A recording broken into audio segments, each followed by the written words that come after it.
What is up, guys? Today we're at a single unit shipping container home. It is 40 feet long. Like I said, it's just one unit, and I'm going to give you guys a tour of that today. So if you're interested in building container homes, I think this one is really simple and really easy.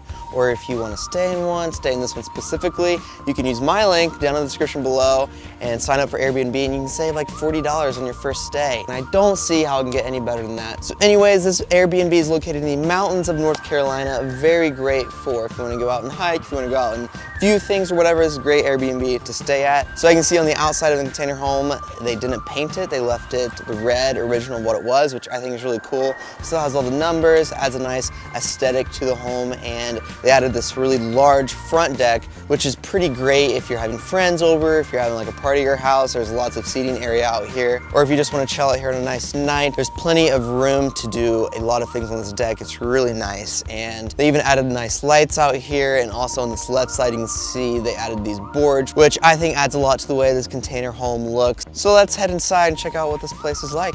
So whenever you first walk in, if you look left and if you look right, you can see both ends of the home. This is definitely a tiny container home, but the aesthetics are really nicely done in this place. As you can see in the kitchen, when you first walk in, it's lit very well by the front doors and the window over the sink, and there's a lot of countertop space for the area. There's lots of cabinets under the sink. You even got a little mini fridge. You got the open shelves. That makes this feel a lot more spacious since there's not a lot of area being taken up by the cabinets. And this kitchen is just really nicely done, and it doesn't take up a lot of room. With this Airbnb specifically, they have all the utensils, cooking utensils, microwave, toaster, anything you might need that involves a kitchen, I guess. Now off to the right of the kitchen is where you enter the bathroom. Through the sliding door is safe space so it doesn't swing out or in. And when you walk in, you can clearly see that there's lots of natural light in this place, and it's a very neutral tone with the whites and the grays, which I love.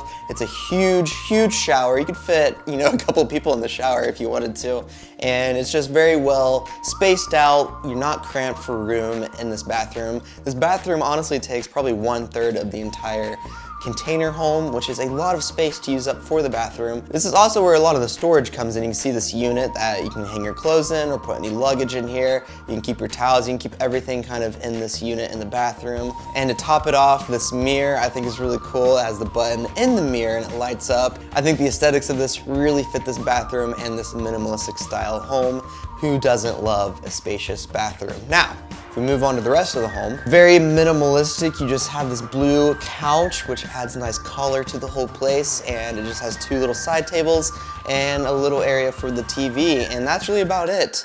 If you want to have a lot of people over, it might not really work out. You might have to add a few more pieces of furniture or just hang out outside or something. There's also not a place to sit down or somewhere to eat your food or work on the computer or something that you could probably fit in this area if you really wanted to. But as we move on, you're greeted to the bedroom, which is really just a bed at one end of this container, and it's a queen size bed. It fits really well. It's paired with a few windows to add some nice morning light whenever you wake up, but there's no closet space. If you want to put something, you can store stuff under the bed, or you could add some shelving, some storage above the bed if you really wanted to.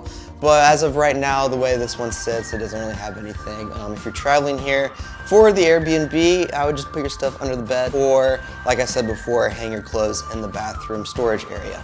So that's basically the entire place. There's not a lot to it. It's very minimalistic, very to the point, which is what I like, and you don't have to really mess with a lot of stuff. You don't have to try to figure anything out. Everything is really just simple and easy to get to, and it's pretty spacious. This place isn't clustered with a bunch of decor or a bunch of random stuff that a lot of tiny homes feel or container homes might feel since they're smaller. I think this container home is great for being in one unit. There's a lot of space. There's not many options on the layout for it, so I think they laid it out how it should be. And if you're interested in building one, this one is super simple. This one is done really well, I think. It doesn't look like it's just cheaply made in somebody's backyard. I think this one could actually be a little tiny house container home for somebody. So I think it worked out really well. If you enjoyed this video and this container home, leave a like and comment down below what your favorite part was. I will catch you guys next week with another really, really fun home that I think you guys really enjoy. So, thanks for watching.